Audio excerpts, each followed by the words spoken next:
A Rodaica foi me entrevistar, eu ainda estava fazendo sistemas de informação, e a Rodaica chegou para mim e falou, olha, acho que tu tem que mudar de profissão aí, guria, porque acho que tu tem jeito para comunicação. Passei pela Ubra TV, passei pela Band, passei pela Globo no Rio de Janeiro. Lá na Globo eu peguei Copa das Confederações, Copa do Mundo, Olimpíada, voltei para a RBS, então fiz tudo o que eu queria fazer no jornalismo, para depois me aventurar no YouTube de novo. Eu não sou representante da torcida do Grêmio, eu sou representante do que eu penso. Se alguém se identificar com o que eu penso, legal, lindo, maravilhoso. Se não se identificar também tá tudo bem. Mas eu não posso falar por uma torcida.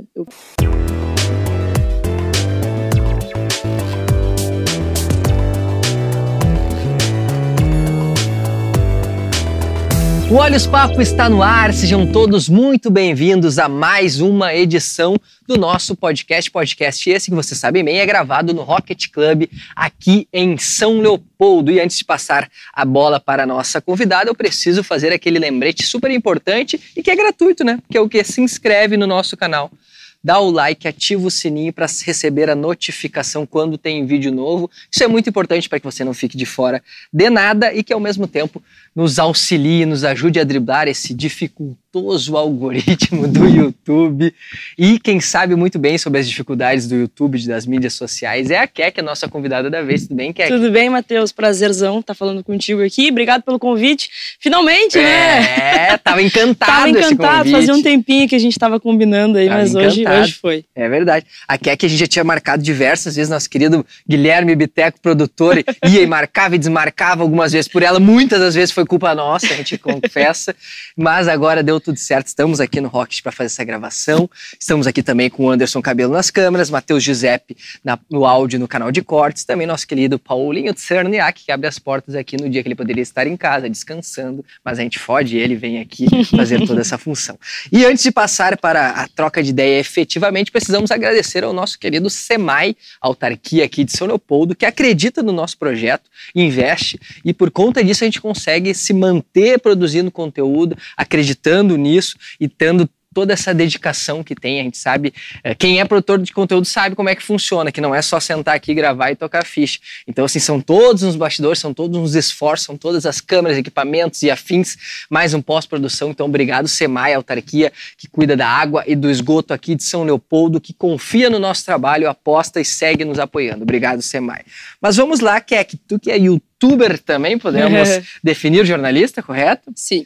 Então conta pra gente como é que começou o teu trabalho, quais foram os teus primeiros passos até no jornalismo, até tu chegar hoje, o que eu considero numa influencer gremista, podemos dizer assim, Sim. né? Sim. Então, sempre gostei muito de câmera, desde pequenininha, quando meu pai lá comprou aquelas câmeras enormes, né, de videocassete, depois se botava pra assistir e tal, e gostava de fazer Sabe o que a gente faz vlog hoje? Meu pai fazia nas antigas, em festa de família, em momentos de familiares, tudo junto. E eu sempre gostei muito de me comunicar, muito mesmo. Sempre gostei muito de futebol também. A minha ideia era ser jogadora de futebol. Mas naquela época o futebol feminino ainda caminhava, passinho de formiguinha. E eu também já não tinha o talento suficiente para ser uma jogadora. E aí quando comecei ali a ter mais ou menos uma ideia de vida profissional, fui primeiro para informática, não tinha nada a ver comigo. E aí fui fazer um teste vocacional. E aí deu para ir pro jornalismo, assim, alguma coisa com escrita, que eu gosto muito de escrever, escrevia muito bem também. Até que eu criei um canalzinho na internet, antes mesmo do YouTube existir, que era o Videolog. Era a mesma coisa que o YouTube, uma plataforma brasileira, que a gente publicava vídeos lá e a galera assistia, comentava e tudo mais. E criou ali uma comunidade de uma galera assistindo. E aquilo foi pauta no Patrola, o antigo Patrola da RBS TV. A Rodaica foi me entrevistar, eu ainda estava fazendo sistemas de informação, e a Rodaica chegou para mim e falou, olha, acho que tu tem que mudar de profissão aí, guria, porque acho que tu tem jeito para comunicação, acho que podia fazer aí, sei lá, publicidade, jornalismo e tal. Vai te aventurar nisso, porque tu manja. E aí eu comecei a pensar sobre o assunto e me matriculei na faculdade de publicidade. Fiz 3 semestres e aí eu vi que não era muito aquilo ali. Gostei, mas ainda não tinha me encantado. Até que a gente foi... o meu pai e minha mãe falaram, quem sabe vai pro jornalismo e tal. E ali eu me encontrei. Ali nas oficinas ali de rádio, TV, foi onde eu me encontrei total. Mas o jornalismo, ele tem milhões de editorias e eu tentei me encaixar em várias. E foi onde o esporte eu me encontrei totalmente, assim, para ficar perto do Grêmio, obviamente. Por muito tempo tive que esconder isso, tive que, né, ser imparcial, cobrir a Libertadores do Inter de 2010. Foi doloroso, mas me encontrei na editoria de esportes e aí comecei a carreira como jornalista. Passei pela Ubra TV, passei pela Band, passei pela Globo no Rio de Janeiro. Lá na Globo eu peguei Copa das Confederações, Copa do Mundo, Olimpíada. Voltei para a RBS, então fiz tudo o que eu queria fazer no jornalismo para depois me aventurar no YouTube de novo. Porque é isso que eu gosto. Eu gosto de estar na linha de frente, eu gosto de me comunicar. E aí voltei a me encontrar no YouTube. Aqui tu fez o trabalho para RBS, Globo Esporte RS? Aqui na RBS, aqui no Rio Grande do Sul foi na Band, né? Que ali era a época jogo aberto, não era nem o Donos da Bola ainda, era jogo aberto. E o Esporte Revista, que era um programa de sábado, que era de outros esportes além do futebol. E na RBS eu fiz Globo Esporte, RBS Notícias, quando tinha matéria para o Esporte Espetacular, normalmente eu que produzia. Fazia produção, não produção era e edição de textos. Ah, produção e edição. Mas a tua pira sempre foi estar à frente das câmeras. Eu sempre curti muito me comunicar, assim, na frente das câmeras mesmo. Eu sou muito... pessoalmente eu não sou tanto, tá? Mas ligou a câmera eu saio falando. Eu tenho essa aptidão, assim, eu gosto de falar para as câmeras. E eu sentia muita falta de fazer. Quando eu trabalhei na Band aqui, eu era repórter. E aí eu me encontrava, eu gostava muito. Mas aí eu fui pra Globo no Rio e eu passei pro bastidor total, produção e edição de texto. E aí eu gostava de fazer, gosto muito, até hoje gosto do cheiro da redação, mas eu quero e gosto muito de estar na linha de frente, assim, eu gosto muito de fazer vídeo, gosto muito de me comunicar, e hoje na internet a gente tem uma, que às vezes acaba sendo ruim também, mas a gente tem uma instantaneidade ali de tu publicar e as pessoas já terem uma reação do que tu tá... Né? Tu cria um relacionamento mais próximo com as pessoas, diferente da TV. Na TV tu escreve para milhões de pessoas, mas dificilmente tu vai ter o feedback daquelas pessoas. Na internet tu tem direto, né? Instantâneo. E é o que eu mais gosto de fazer, assim, sem dúvida. E tu falou sobre a dificuldade que era, né, essa questão da imparcialidade, ou de não demonstrar, né, no momentos de gols. O Thiago Greco, teu amigo também, né, do Catimbeiro, veio, gravou conosco aqui e comentou sobre isso. Ele teve um período em que, inclusive, o canal dele, né, fazia cobertura no Beira-Rio e também na Arena. Não sei se já era na Arena. Acho que era na Arena ainda. Já era na Arena. E depois de um período ele acabou assumindo o gremismo dele, né? Mas ele tentou. E pra ti era realmente muito difícil, assim como foi pro Greco, conter, digamos assim, os ânimos frente a jogos de Inter, ou até mesmo do Grêmio, não poder daqui a pouco comemorar, né, um gol estando lá em loco, fazendo uma cobertura? No dia do jogo, sim. Grenal, então, meu Deus do céu. Assim, eu peguei alguns grenais em que a gente sofreu, e eu sofrendo junto ali, às vezes na beira do campo. Aquele Grenal, por exemplo, que o Inter reverteu no Olímpico, com o gol do Andrezinho. Acho que foi 2011, né? Não sou muito boa de memória, mas acho que foi por ali 2011, com o Renato. Aquilo ali eu sofri demais na beira do campo. E era muito difícil mesmo. Embora eu acho que Cara, eu sou doente pelo Grêmio. Eu acho que ainda assim eu consegui me segurar muito na época de repórter, principalmente. Ter feito a cobertura da Libertadores do Inter, e o Inter ganhando aquela partida e eu segurando aqui como repórter, e o Internacional é bicampeão da Libertadores e tal, o torcedor fazendo a festa aqui, e eu queria só estar em casa. Eu só queria estar em casa, sabe? E naquele dia eu entrei feito o trabalho, eu acho que muito bem feito, segurando muito. Eu entrei no carro da TV e eu olhei pro cinegrafista assim, eu já posso começar a chorar já? E aí ele pode. E eu fui chorando do caminho de onde a gente tava ali perto do Beira-Rio até a TV. E aí, na Band, na época? Não, na época eu tava na Ubra TV. Na Ubra. E aí eu fui chorando depois pra casa de novo. Cheguei em casa, minha mãe tinha pintado minha parede inteira do quarto tricolor. Ela tinha feito... Ela sabia que o Inter ia ser campeão da Libertadores. Ela quis me fazer um agrado ainda quando eu chegasse em casa. Cheguei em casa, chorei mais ainda. E aí eu lembro que aquela noite eu rezei, cara. Eu rezei e falei assim, cara, eu sou muito grata por ter, né, feito essa cobertura, por ter a oportunidade de estar à frente de uma cobertura grande como essa. Mas, por favor, podia ser um dia do meu time, né? Por favor, eu preciso ter essa oportunidade de cobrir uma Libertadores do meu time. E aí eu volto pro Rio Grande do Sul, porque eu fiquei 4 anos no Rio, em 2017. Exatamente em 2017. E aí eu fiz toda a cobertura do Grêmio na Libertadores pela RBS, e a gente fez um material sensacional, assim. A gente levou uma orquestra pra geral, assim. A gente realmente fez um baita de um trabalho. E eu fui compensada. Mas de qualquer forma, tu escondia ali também, né? Escondia também, escondia. Claro. Só que naquela época, já em 2017, eu tava nos bastidores. Então eu podia extravasar nos bastidores. Então, o que eu não podia era na frente da câmera. Claro. E aí, no dia seguinte do título, a gente fez um programa especial. A RBS ficou praticamente o dia inteiro ao vivo da Arena com a Festa dos Campeões. E aí eu tava lá junto com a Alice e eu abraçava todos eles. Vamos, campeão! O Luan já me conhecia, porque eu já tinha entrevistado o Luan algumas vezes. E ele, que campeão e tal. E eu, cara, que sensacional isso aqui, sabe? Que bom que eu consegui viver isso, assim. E daí hoje nos bastidores já dava pra extravasar um pouquinho mais. Antes, eu quero depois entrar nesse ponto de falar sobre os grandes gremistas, assim, que tu conversou, que tu teve a oportunidade de entrevistar, daqui a pouco até de construir uma amizade. Mas eu quero também não deixar passar essa história do Rio de Janeiro. Como é que foi a tua passagem por lá? E o que de mais relevante que tu chegou a fazer lá de cobertura também? Chegou próximo também a grandes jogadores, a cobertura no Maracanã, enfim, que eu imagino que deva ser algo gigantesco pra gente. Cara, a Globo, ela é a Disney pro jornalista, assim. Ela é tudo que eu queria, tudo que eu sempre quis, na real, era trabalhar na Globo, né, como jornalista. E eu na Band, eu estudava ainda. Só que, cara, trabalhar na Band, quem trabalhou na Band sabe como é que é. Tipo, tu quase não consegue estudar. Tu fica praticamente o tempo inteiro no trabalho. Então, eu deixei muito a minha faculdade de lado, o que foi bom, porque eu podia estagiar em outros lugares. Foi aí que eu entrei na Globo. A Globo tinha um programa, e acho que deve ainda ter, que era o Estagiar, que tu fazia uma seleção de estagiários do Brasil inteiro. E aí eu me inscrevi. E por ter trabalhado na Band, tu trabalhou na Band, tu trabalha em qualquer lugar. Em qualquer lugar. Eu tinha uma experiência muito boa.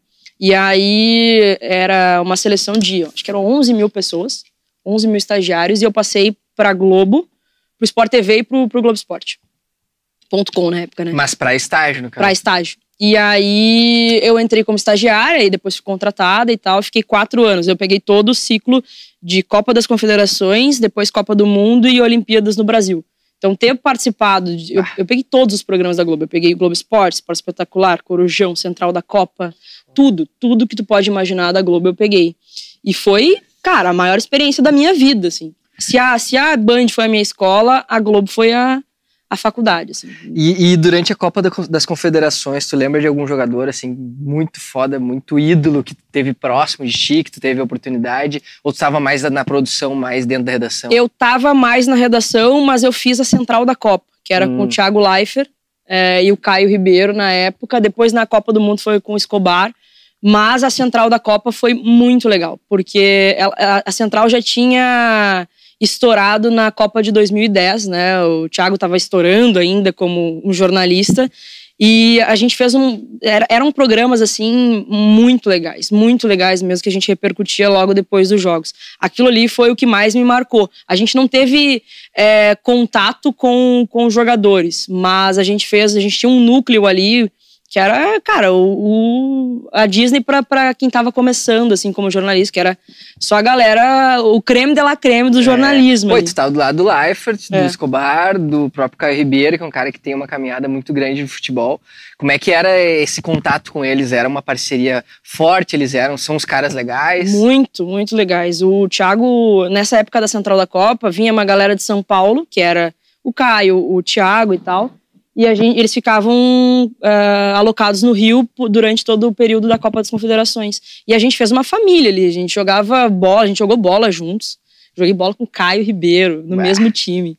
Eu jogava videogame, eu joguei videogame com o Thiago Leifert nos períodos ali em que a gente saía do trabalho, ia pro flat dele, jogava videogame. Foi além da experiência como jornalista, o cara é gênio, é de outro patamar, assim. De ter a amizade ali também foi muito legal. Eu era estagiária ainda na Central da Copa, então eu tava feliz da vida, assim. Eu tava tendo Chegou um sonho. a cruzar com o Galvão, não? Cruzei com o Galvão já, e o Ronaldo também na redação. Na redação, só que o Galvão era aquela coisa meio tipo... Galvão, cara, eu não vou nem chegar muito perto, assim. O que mais me surpreendeu muito, assim, foi o Tino Marcos. O Tino, pra mim, pra qualquer jornalista, é a maior referência como repórter, né? E o Tino, ele é um cara muito simples. Ele é um cara muito humilde, muito simplão, assim. Eu lembro de estar almoçando, assim, eu era início de estágio, sei lá, 1 mês de estágio, e o Tino, Kathleen, posso almoçar contigo? Tu tá de sacanagem, sabe meu nome? Senta aqui, pelo amor de Deus. E ele era o cara, uma grande referência, assim, um cara muito gente boa de convívio, assim. Era um cara que quase nunca estava na redação, porque estava sempre viajando pelo mundo inteiro, mas quando estava na redação, ele sempre foi muito querido com todo mundo. E o Ronaldo? Ronaldo não cheguei nem perto, né? Não chegou. Não cheguei nem perto, assim. Era mais da turma do Galvão ali, a gente ficava meio distante, mas naquele negócio, putz, o Ronaldo tá aqui na minha frente, o Ronaldo fenômeno, sabe? E eu tinha muito cuidado, assim, eu sempre tive muito cuidado pra não tietar, sabe? Porque isso faz parte da nossa profissão e é pra ser normal na nossa profissão. A gente vai, daqui a pouco, ter a oportunidade de entrevistar esses caras, sabe? Então eu tinha uma certa distância, assim, um controle, mas por dentro eu tava ali, caraca. Teve uma vez, cara, que a gente tava numa produção de um especial, 40 anos do Esporte Espetacular, que eu tava cuidando, descendo a escada rolante com a Marta, com o Felipe Massa e com a Hortência atrás de mim. Cara. E, tipo, a Marta é uma das maiores referências da minha vida, assim. E eu ali, só que nesse dia eu fiz uma selfiezinha, vamos fazer uma selfiezinha aqui e tal. E algumas vezes eu dava uma extrapolada, assim, mas tentava manter. Discretamente, né? Depois que já tem um bate-papo, acho que dá pra dar uma... Dá. Não, eu falei pra Marta, tu é minha maior referência, tu é uma rainha e tal. E ela foi uma queridona, mas normalmente eu segurava a onda. Assim. Sim. São os ossos do ofício, né? A gente tem que... Mas voltamos agora pro Rio Grande do Sul. Aí tu chega aqui, quando que tu surge essa ideia de, poxa, eu vou ser a minha própria chefe, vou produzir meu conteúdo de forma independente, né? Já teve uma trajetória, pelos maiores veículos locais, né? E também nacionais, porque tu teve essa passagem lá pela Globo. Uhum. Quando que tu viu que, poxa, não, eu tenho condição de fazer isso e colocou efetivamente em prática? Cara, isso começou no Rio de Janeiro ainda. Porque 2014 ali foi quando eu comecei a descobrir os YouTubers. Eles já existiam antes, mas eu não tinha nem me ligado nisso ainda. Quando eu comecei a assistir o canal da Kéfera na época. E eu comecei a assistir e tal, achei legal a maneira de produção. E aí uma vez a Kéfera falou que ela conseguia muito tranquilamente viver de YouTube. E eu, como assim? Tu consegue viver fazendo vídeo? E eu já fazia vídeo na época, 2007 mais ou menos, no Videolog. E eu olhava pra cara, ela faz o que eu fazia na época, praticamente. Um canal que tu grava ali com os teus amigos, ou pega determinado tema e explora, era mais ou menos o que eu fazia. Dá pra viver disso? E aí eu começou a me dar uma pulga atrás da orelha, assim. E aí eu já tava um pouco incomodada também com algumas coisas da profissão, tipo, ser jornalista não é fácil também. E mesmo na Globo, às vezes tu olha pro lado, tu vê que tem colegas que são muito mais velhos que tu e que estão ali no mesmo lugar sempre e ganhando a mesma coisa que tu. E aí eu ficava pensando, cara, é isso que eu quero pra minha vida ou eu posso ir além? Eu acho que eu já fiz tudo que eu queria aqui, né? E aí, depois acabou meu contrato na Globo, depois do acidente da Chapecoense, aquilo ali me bugou completamente a cabeça, porque eu perdi muitos amigos ali. E aí eu comecei a pensar, cara, eu acho que eu não vou ficar muito tempo no Rio de Janeiro, não. Acho que já tá na hora de voltar. Eu não gosto de viver no limite das coisas. Lá no Rio de Janeiro é tudo muito caro. Ia pagar aluguel, e a despesa de vida e tudo mais. Então eu tava sempre no limite, não conseguia guardar dinheiro pra nada. Com salário de jornalista, não conseguia guardar dinheiro pra nada. Eu comecei a pensar, cara, é isso que eu quero pra minha vida? E aí, lá na Globo mesmo, eu criei um canal. Criei o Videocac ali, que inicialmente era pra ser falar sobre coisas do cotidiano, temas do cotidiano, temas da minha vida e tal. Era tentar resgatar aquilo que eu tinha em 2007. Só que aí, 2016, o Grêmio começou a ir longe na Copa do Brasil.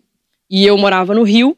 Eu peguei e fui pra BH na semifinal e na final. Na semifinal eu, vou gravar aqui, despretensiosamente. Já tinha falado nas redes sociais que eu era gremista. Vou gravar a minha ida pra BH.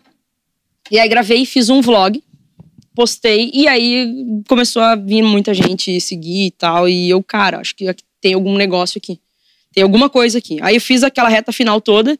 Peguei a semifinal contra o Cruzeiro em BH. E depois fui pra final em BH de novo. E vim pra Porto Alegre também pra final. E ali eu criei uma saga, assim, do pé quente e tal, porque, putz, o Grêmio tava numa seca enorme e tava se encaminhando pra vencer um título, né? E aí ali eu gravei tudo que eu podia gravar, continuei fazendo vídeos toda semana e criou-se ali uma comunidade gremista. Deu, cara, não tem mais como voltar para temas do cotidiano. Esse canal agora vai ser do Grêmio. O Grêmio faz parte da minha vida, é uma enorme parte da minha vida, então vamos seguir nessa pegada aqui. E aí eu tomei a decisão de voltar para Porto Alegre para empreender e aí tocar ficha no canal. Só que quando eu cheguei aqui tinha uma oportunidade na RBS, que era a mesma coisa que eu fazia no Rio de Janeiro. E eu nunca tinha trabalhado na RBS. E aí eu, cara, vou pra RBS. Vou ficar 1 ano lá. E aí eu consigo guardar dinheiro, porque eu não preciso pagar aluguel, não preciso nada. Vou ficar 1 ano na RBS, vou ter essa experiência aqui. Aí peguei a Libertadores 2017, perdi no meu canal, mas ganhei como jornalista. E ali agora já tá na hora de sair. E aí eu montei minha agência e aí comecei a me dedicar totalmente no canal, assim. Aí virou a chave total. E aí tô desde 2018 já trabalhando como produtora de conteúdo, mas eu também tenho a minha agência de comunicação. Tu oferece outros serviços também? Sim, tudo começou com a Kiwi, né, que é a minha agência. A Kiwi, ela me dá o suporte, lá no início me dava o suporte para que eu pudesse produzir meu canal, porque no início meu canal não tinha como rentabilizar, né? O AdSense não pagava as minhas contas, eu não tinha patrocínio ainda. Hoje já tem patrocínio e tal, então já tá mais legal. Mas lá no início a Kiwi me deu uma sustentação para que eu tivesse a tranquilidade de produzir conteúdo. E aí a Kiwi também é uma produtora de conteúdo que faz as redes sociais das empresas. Tu tem esse outro trabalho paralelo. Que me ajuda também. Ou tem mais alguém na tua empresa hoje? Eu comecei com um sócio, hoje a gente tá com 6 pessoas, mais ou menos. Eu toco sozinha, o meu sócio saiu, eu toco sozinha. E a Kiwi, ela é o meu braço, o meu principal braço, né? Que me dá a tranquilidade também para produzir conteúdo. E aí tu volta, tem essa situação do... um adendo que eu não poderia esquecer. A RBS, tu chegou a tentar conversar com eles para que tu pudesse fazer em paralelo o teu canal? Ou não? Como tu se empregou lá, tu já pensou, não vou nem... Quando eles me contrataram, eles já sabiam do canal. Já me conheciam antes. E aí, na entrevista ali, no nosso papo, eu falei, tem um canal no YouTube, provavelmente vou ter que parar, né? E aí eles, sim, vai ter que parar, porque a gente vê como um concorrente. E aí eu, mas não preciso excluir. Não preciso excluir, só não vai ficar gritando gol no Twitter. Que era uma coisa que eu fazia muito. Deu, tudo bem. Aí volta porque assim, eu na RBS, tu bota naquela altura do campeonato, tu bota meu nome no Google, eu tô cantando o hino do Grêmio. Era fato, eu deixei bem claro isso. Vai ser muito fácil de saber que eu sou gremista. Tem algum problema? Não tem nenhum problema, porque tu tá nos bastidores aqui, não vai ter galho. Então tá. E aí não precisei excluir nada, deixei meu canal ali quietinho por um tempo, acho que foi 1 ano, por aí, uns 11 meses mais ou menos. Deixei ele quietinho ali e tive que focar totalmente na RBS. E hoje tu não te vê mais trabalhando para uma empresa, assim? Cara, o que eu vou te dizer? Eu não gostaria, tá? O futuro a Deus pertence, porque a gente daqui a pouco pode dar alguma coisa errada e eu ter que voltar para o mercado, mas não é o que eu gostaria. Eu sinto saudade da redação, porque a redação é um ambiente muito massa. Eu sempre falei que eu seria muito feliz se eu tivesse meus 4 dias da semana trabalhando com o que eu trabalho e 1 na redação, ou 15 dias trabalhando com o que eu trabalho e 1 na redação. E hoje eu tenho isso, porque eu faço o conteúdo também para o GE.com. Então, hoje, por exemplo, eu tava lá na RBS gravando podcast. Então eu sentia... tu vai lá hoje, tu tem essa parada. Hoje tenho. Então eu sinto ainda o cheirinho da redação, aquela conversa de redação, mas é aquela coisa, eu gosto de trabalhar como jornalista, foi muito importante na minha vida. Eu sou muito grata ao jornalismo e tudo que eu consigo construir, mas eu amo o que eu faço hoje. Eu não seria infeliz trabalhando como jornalista, tá? Sim. Mas é que eu consegui descobrir algo melhor ainda pra minha vida. Eu tive o privilégio de me descobrir mais ainda, sabe? Mas eu curto pra caramba também a questão dele. Eu te considero, assim como outros jornalistas ou comunicadores, nem todos são efetivamente jornalistas, que integram uma cena, talvez porto-alegrense ou de região metropolitana, que ascendeu nesses últimos anos agora, né, em função dessas questões de criações de podcasts. Recentemente tu esteve no Tudo em Off com o Duda, né? E tu faz parte desse meio que tem crescido. Como é que tu enxerga essa criação de conteúdo? A gente sabe que talvez seja natural, como todas as outras coisas do Rio Grande do Sul, acaba chegando um pouquinho mais tarde, né? Enquanto já estavam bombando vários outros conteúdos desse gênero lá em São Paulo, Rio de Janeiro. Aqui demorou um pouquinho, mas aparentemente está se estabelecendo, né? Tem muita gente produzindo conteúdo e cada vez criando mais. Como é que tu enxerga essa cena e ao mesmo tempo dos dois pilares? Porque tu ainda tem um pezinho lá no convencional, né? Prestando esse serviço pro Globo Esporte, mas tu tem essa tua criação independente e tu puxa essa onda de produtores de conteúdos 100% independente também. Eu considero que eu despertei a minha atenção um pouco antes de estourar aqui. Né? Porque, tipo, o que o Duda fez agora, há pouco tempo, de sair do veículo tradicional e se aventurar na internet, eu fiz antes também. E eu considero que, cara, cada vez mais isso vai ser comum. Porque a internet, ela te dá uma liberdade absurda.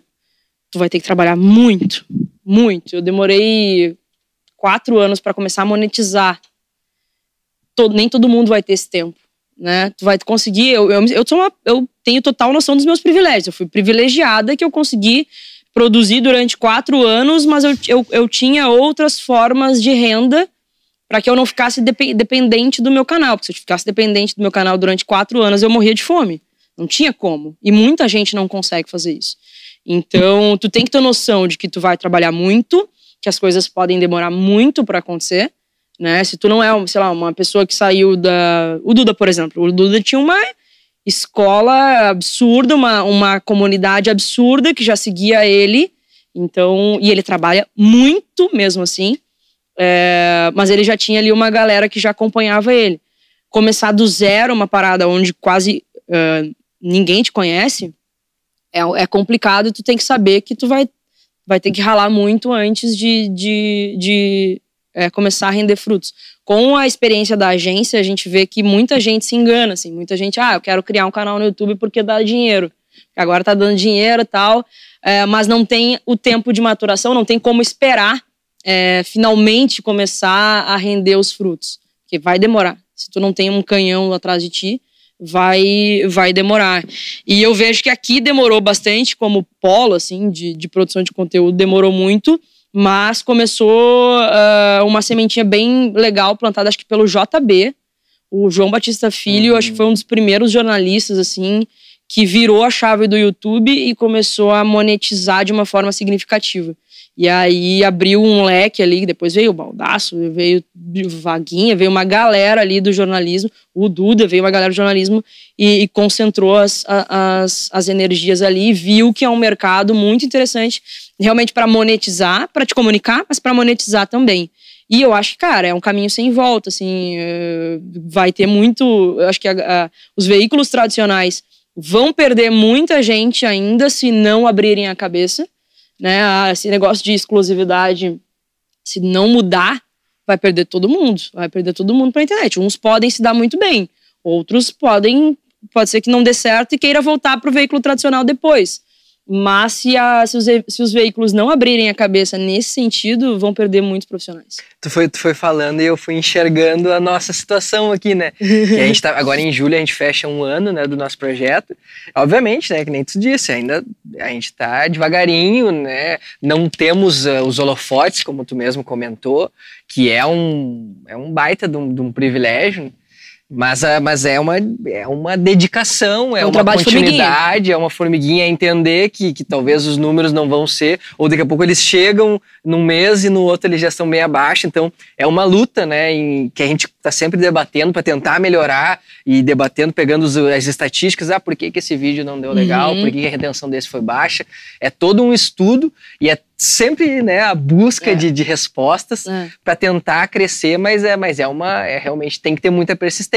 Muito. E hoje tu enxerga que possa ali adiante ter, porque por mais que a gente fale que tem o conteúdo independente, aqui no Sul especificamente, os grandes são os ex-RBS, são os ex-Band, né? Ainda não tem um independente 100% que nunca botou um pé num veículo, né? Tu já vê alguém surgindo, vê um movimento que possa surgir. Em São Paulo, eu acho que já tem, talvez, pessoas que trilharam um percurso distinto. Eu acho que em São Paulo a gente vê a galera que começou no YouTube mesmo. Vê uma galera mais raiz ali dos primeiros anos ali dos famosos youtubers ali, que foram vários ali que surgiram, Kéfera e tudo mais.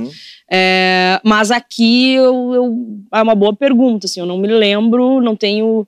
Acho que o Thiago é um... Não, mas o Thiago ainda assim trabalhou em veículo, né? Então, difícil achar alguém assim que não tenha passado por algum veículo tradicional, assim, que não tenha já construído ali uma certa comunidade. Porque aqui parece que o caminho é um pouquinho mais longo mesmo, né? Tem que ter um pouquinho mais de paciência. Até a questão de marcas hoje em dia, eu ainda vejo que as marcas não olham tanto pra cá, né? Quem paga muita grana tá muito pro eixo ali. E o fato de tu ser uma mulher no meio do futebol masculino, e isso te gerou alguns problemas? Não? Como é que foi a tua caminhada? Que tu sempre esteve dentro do esporte, né? Sim. Mas eu imagino que de qualquer forma, estando no esporte com o escudo de uma Globo, de uma RBS, de uma Band, acaba sendo um pouco mais fácil de ser aceita, entre aspas, né? Mas no momento que tu colocou só a tua cara a tapa ali, a Keck sendo, né, o ponto de partida, aconteceu alguma coisa? Tu teve algum momento algum problema ou não? Tu sempre teve? Cara, eu procuro não pensar que é por ser mulher ou algo do tipo, mas eu já vi muitos comentários bem difíceis assim de engolir. Por exemplo, quando surgiu ali o projeto da Voz da Torcida do Globesport.com, ali do GE.com, o nome do projeto ele é muito complicado, ainda mais para uma mentalidade que a gente tem aqui no Rio Grande do Sul. Muita gente falando, mas como assim a Voz da Torcida? Eu dei aí a minha licença para que ela falasse por mim. É um nome de um projeto que eu acho questionável também. Na época eu até falei, eu acho que não é legal botar como se fosse uma... peso, né? Exato. Eu não sou representante da torcida do Grêmio. Eu sou representante do que eu penso. Se alguém se identificar com o que eu penso, legal, lindo, maravilhoso. Se não se identificar, também tá tudo bem. Mas eu não posso falar por uma torcida. Eu falo por mim. E ali no início do projeto, quando surgiu ali o boom, eu vi muito comentário. Tipo, botaram uma mulher pra falar de futebol. Botaram uma mulher pra falar do Grêmio. O Grêmio tá na situação que tá porque tem uma mulher falando sendo a nossa representante. Eu te confesso assim, que eu não dou bola.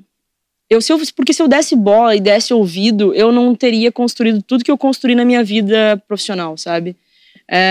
Eu já ouvi muita coisa absurda na redação, eu já vi muitos colegas passarem por situações muito absurdas em redação. E a gente tinha ali uma certa luta social, mas eu procurei assim, não dar bola para esse tipo de coisa, porque senão eu ia sofrer e meu caminho ia ser muito mais longo. Mas que sim, a gente tem que provar 2 vezes, 3 vezes, 4 vezes mais que a gente pode, que a gente tá falando de uma coisa que a gente entende, isso é fato. Mas tu carrega esse compromisso, porque, por exemplo, tem um projeto Clube das GU com a Monique, né? Que ele carrega um pouco disso, de trazer as mulheres mesmo para frente dessa pauta. Cara, eu me considero uma pessoa que tem várias bandeiras sociais. ser mulher no meio que eu vivo e fazendo o que eu faço, que é tipo vlog de torcida, entrevistar os caras, sendo independente, eu sei que eu tô cortando um matinho ali para que outras mulheres consigam tenham um caminho um pouco mais tranquilo. Se eu tiver que apanhar para que esse caminho seja mais tranquilo, para mim, lindo, maravilhoso. Pro futebol feminino também. Eu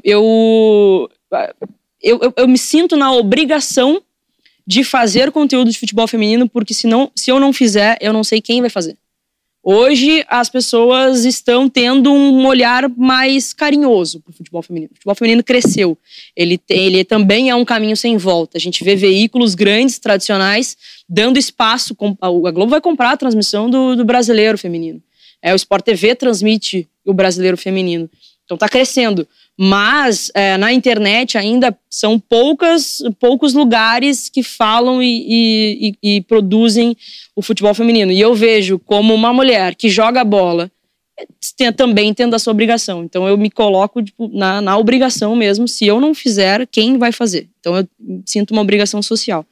E o fato também de ser uma mulher LGBT, né? Também me sinto também nessa bandeira aí de cortar o matinho, de falar quem eu sou, de falar abertamente sobre isso também, para que outras pessoas tenham tranquilidade de serem quem elas são. E esse projeto, o Clube das GU, como que ele surge? E são entrevistas com enfoque no futebol feminino somente, né? Isso. O Clube das GU, ele era um quadro do meu canal, que focava mais no Grêmio mesmo, mas tinha ali uma pontinha de futebol feminino num geral. E aí a KTO, que é a minha patrocinadora e também patrocinadora da Monique, conversou com a gente acha que vocês duas, porque fechou muito certo, são duas boleiras que jogam bola, que consomem o futebol feminino, e uma gremista e uma colorada ainda por cima. Então, acho que a gente tem um produto aqui que eu acho que daria pra gente fazer alguma coisa legal nesse sentido. E a gente, claro, com certeza. E aí a gente pegou o Clube das GU, tirou do meu canal e fez um canal só pra ele. E aí a gente abrange futebol feminino num todo, dando ênfase para a dupla Grenal, né? A nossa ideia é ser a casa do futebol feminino no Rio Grande do Sul. E aí a gente faz podcasts com as gurias. A nossa ideia é popularizar as gurias, contar a história delas, sabe? Fazer com que as pessoas conheçam as histórias e as próprias gurias mesmo, assim, as lutas que elas têm todos os dias. E aí, além do podcast, a gente tem a nossa live também tradicional de toda segunda-feira, que a gente faz um resumo aí do que aconteceu no final de semana e tal, do Campeonato Brasileiro, das categorias de base e tal. Então a gente faz a nossa livezinha tradicional, que também tem uma pinceladinha de futebol masculino, porque, como eu falo pra Monique, assim, eu acho que a gente tem lugar de fala tanto com um quanto pro outro, assim. Quero que o Clube das GU seja a casa do futebol feminino, mas eu também quero que a gente tenha espaço para falar do masculino. E voltando, tu falou sobre o futebol masculino, sobre essa situação atual do Grêmio, assim, eu pontei até com o próprio Greco quando ele veio aqui, o Catimba, sobre o fato de que ele também, né, assim como tu, fez a cobertura do Grêmio numa crescente, numa retomada de títulos, 2016, 2017, em paralelo também com o Inter tendo a queda, então foi um momento de explosão, né, dos gremistas que estavam muito tristes, e uma soma de alegrias pro torcedor, mas agora tendo esse revés que, olha, eu acho que nem mesmo o colorado mais fanático do mundo imaginaria que poderia o Grêmio cair na circunstância que foi em 2021. E nem o gremista mais pessimista. E nem o gremista mais pessimista. Então, como é que tem sido para ti lidar com isso? Engolir talvez algumas questões políticas, que a gente sabe que o futebol tem muito disso, né? Como é que tem sido para ti acompanhar esse 2022 que eu creio que o Grêmio vai subir, mas vai ser sangrando até o fim, né? Eu acho que não tem quem discorde disso. Difícil demais. Tudo começou o ano passado, né? Na verdade, a gente vem numa decrescente faz algum tempo já, desde ali da final da Copa do Brasil, que a gente tomou um banho do Palmeiras, depois só caiu. Mas o ano passado foi crítica a situação, assim. Eu me importo muito com o Grêmio. Eu sofro muito pelo Grêmio. Eu comecei a fazer terapia por conta do que estava acontecendo. E eu já passei por fases tão ruins quanto como torcedora. Mas como produtora de conteúdo é novidade. Eu comecei no auge do Grêmio. Eu comecei fazendo conteúdo quando tava todo mundo querendo consumir conteúdo do Grêmio. Lá em 2016, a galera comentando, putz, adorei teu vídeo, tu é foda e tal, não sei o que. Agora, tu passa pano pra não sei o que, sabe? Agora é a carne de pescoço total, assim. E pra gente, como produtor de conteúdo, foi horrível, horrível. Era desligar o jogo do Grêmio, eu fico mal cada vez que o Grêmio joga da forma que tem jogado. Eu sofro mesmo. E a última coisa que eu quero depois disso é botar uma câmera na minha cara e falar sobre isso. Quando a gente jogou contra o Bahia o ano passado, que ali pra mim decretou o rebaixamento do Grêmio, a última coisa que eu queria era pegar meu celular e dizer, ó, galera, tô aqui na Arena Fonte Nova e o jogo foi assim. Eu queria dormir. Eu queria ir pra casa, tava na Arena, eu queria ir pro nosso Airbnb lá e dormir e só acordar 2 dias, 3 dias depois, quando baixasse um pouquinho a poeira da repercussão. Porque a gente sofre pra caramba. E acho que o pior de tudo é isso. Tu ter que colocar a tua cara pra bater logo depois de uma derrota. E o teu envolvimento, tu comentou do Luan, que tu criou uma amizade, conheceu ele, né?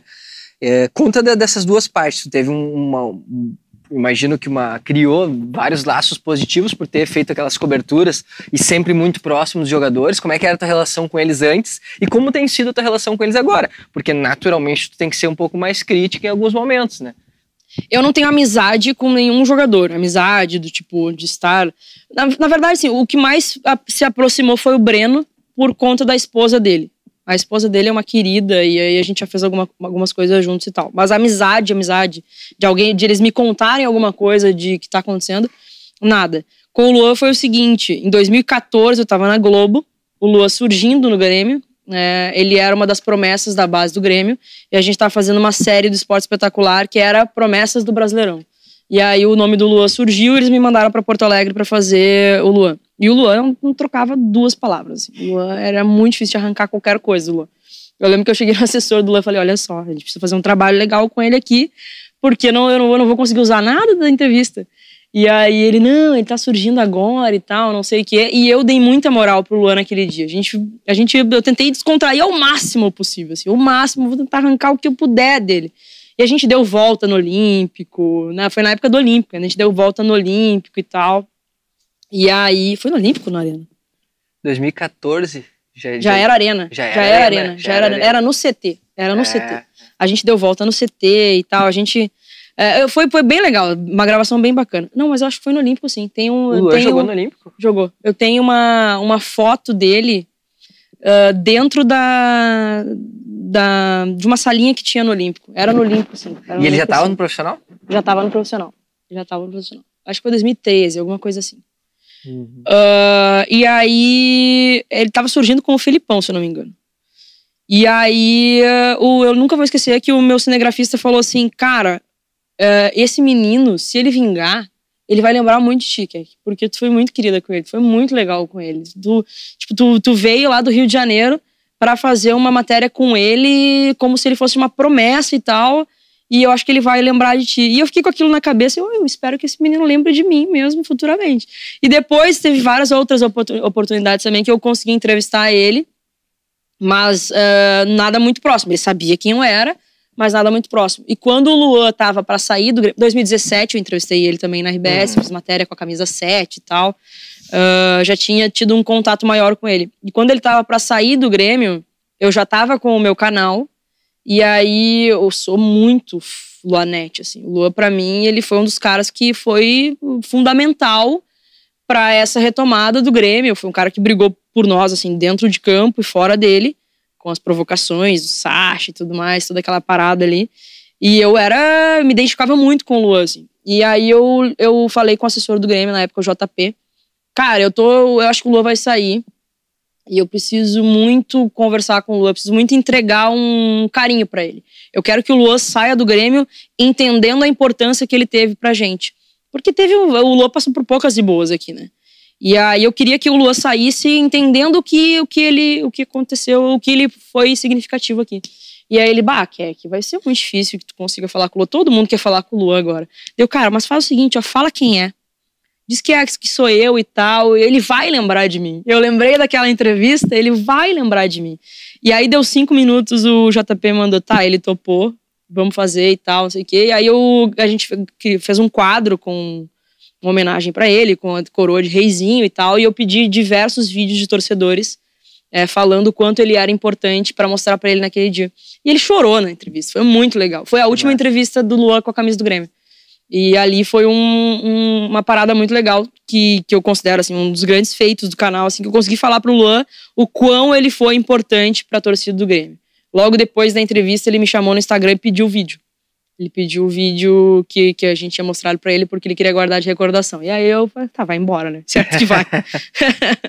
E ali foi muito legal. E como é que é tu enxergar hoje a situação na qual o Luan está inserido, assim, de incertezas no futebol, digamos assim, pra deixar por assim? Triste demais, demais, assim. Eu não imaginei que fosse a ser assim como é. Ele já tava num período ali do Grêmio que já tava declinando, mas eu não queria que ele saísse de jeito nenhum. Grande parte da torcida também. Ainda tinha um carinho, ainda tem um carinho muito grande por ele. Acho que se fizer uma enquete hoje em dia, muita gente vai querer que ele volte. Mas eu fico bem triste, assim, porque o Luan foi o rei da América em 2017, foi o cara que fez a diferença no Grêmio naquele time. Ainda em 2016 ele foi muito importante para o título da Copa do Brasil. Entendeu as nossas dores fora do campo também, e eu fico de verdade muito, muito sentida com tudo que vem acontecendo com ele, assim. Eu esperava que ele fosse mais longe. Direção do Grêmio, o que tem para falar sobre isso? Direção do Grêmio foi do céu ao inferno, né? Eu hoje falo que quem conseguiu enxergar que essa direção em 2016, 2017 faria esse show de incompetência que tá fazendo hoje, merece um prêmio, porque eu não consegui enxergar. Para mim, o Romildo naquela época ali foi o cara que organizou as finanças do clube, tirou da fila e levou para um título de Libertadores. Então, para mim, por mim o Romildo pode ficar aí mais um tempo. E aí acontece tudo o que aconteceu. Acho não, total por incompetência, por negligência, eu diria, porque parece que conquistamos tudo aqui, agora a gente pode nadar nos nossos louros, e o clube praticamente foi abandonado. Muita gente que não entende de futebol, né? O Grêmio contratou muito mal, para mim isso é o câncer do Grêmio. As contratações, ninguém consegue entender como um clube que tinha 15 milhões de folha mensais conseguiu ser rebaixado. O Grêmio perdia pro Flamengo e pro Galo. E pro Palmeiras, talvez, de folha. E conseguiu ser rebaixado, conseguiu ficar o campeonato inteiro na zona de rebaixamento, é inexplicável. A façanha é surreal. E a incompetência tu atribui mais ao futebol, setor futebol mesmo. Eu acho que não dá pra tirar a culpa de todo mundo, né? Não tem como, todo mundo tem a sua parcela de culpa por um desastre, o pior rebaixamento da história de um clube brasileiro. Todo mundo tem a sua parcela de culpa, mas pra mim a culpa maior é da direção, que não soube ver o porquê que tava indo por água abaixo, assim, sabe? Não soube entender, não soube reconhecer os seus erros, não soube fazer uma autoavaliação, colocou gente, não soube se despedir do Renato, porque entregou a chave pro Renato, e aí quando o Renato sai, deixa um vazio. E aí quando coloca alguém, não vai preencher o vazio do Renato. Não se preparou para a saída do Renato, sabe? Então, assim, é um acúmulo de coisas que resultaram nesse absurdo que a gente viu o ano passado e que continua se repetindo, né? Porque minha preocupação... o ano passado aconteceu, infelizmente, agora a gente tem que engolir, mas a minha preocupação esse ano é que a gente está repetindo os mesmos erros do ano passado. O Grêmio ainda não entendeu por que caiu. Fizemos toda uma dança que começa na tua carreira, que começa sobre as partes positivas do Grêmio, as partes negativas aí do Rio de Janeiro, voltou. E nós temos um quadro aqui que se chama Olha Isso, em que o nosso convidado, a nossa convidada, acaba trazendo algo, alguém, alguma experiência, alguma indicação que não é que seja que te classifique ou que seja um rótulo, mas alguma coisa que tenha muito a ver contigo, que quando as pessoas são provocadas a este quadro, elas trazem para nós experiências do tipo uma viagem, um livro, uma série, um filme. Já o Bagé veio aqui, gravou com a gente, disse para faça terapia. É muito importante. Quais seria o Olha Isso que classifica muito a Keke, ou que chega muito próximo a uma personalidade tua que tu poderia indicar para quem nos acompanhou até agora aqui no nosso vídeo? Cara, eu acho que faz muito parte da minha personalidade cantar. Cantar, quando a gente falou que karaokê, eu sou a rainha do karaokê, botou no karaokê, eu vou monopolizar o microfone de todo mundo. Tocar violão, cantar, isso pra mim faz parte de terapia mesmo. E fazer churrasco, assim,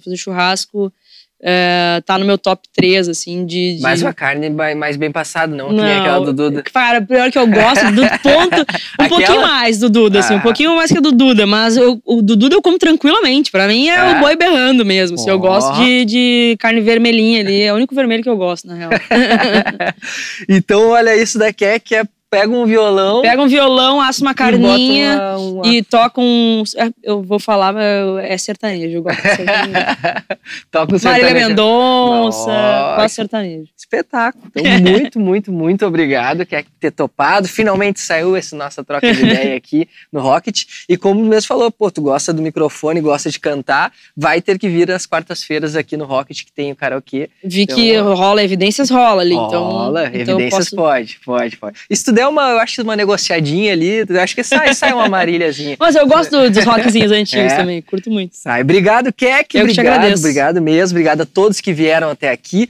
Obrigado, SEMAI, a autarquia de São Leopoldo, que faz o tratamento de água e esgoto, que acredita no nosso projeto e está conosco. Então, a gente deve muito ao SEMAI, que segue nos apoiando e segue fazendo com que essa máquina que gira aqui, composta por Guilherme Biteco, Matheus Giuseppe, Anderson Cabelo e eu, Matheus Beck, aqui na apresentação. E você que veio até aqui no vídeo, não tem nenhuma desculpa para não ter se inscrito, dado like e também ativado o sininho para receber as notificações e saber quando pessoas como a Keck estão aqui conosco gravando em mais uma edição. Obrigado, você sabe bem, nossos vídeos saem sempre nas segundas-feiras, às 20 horas. Nos acompanhe também no Instagram, @olha.ospapo. No Instagram da Keck?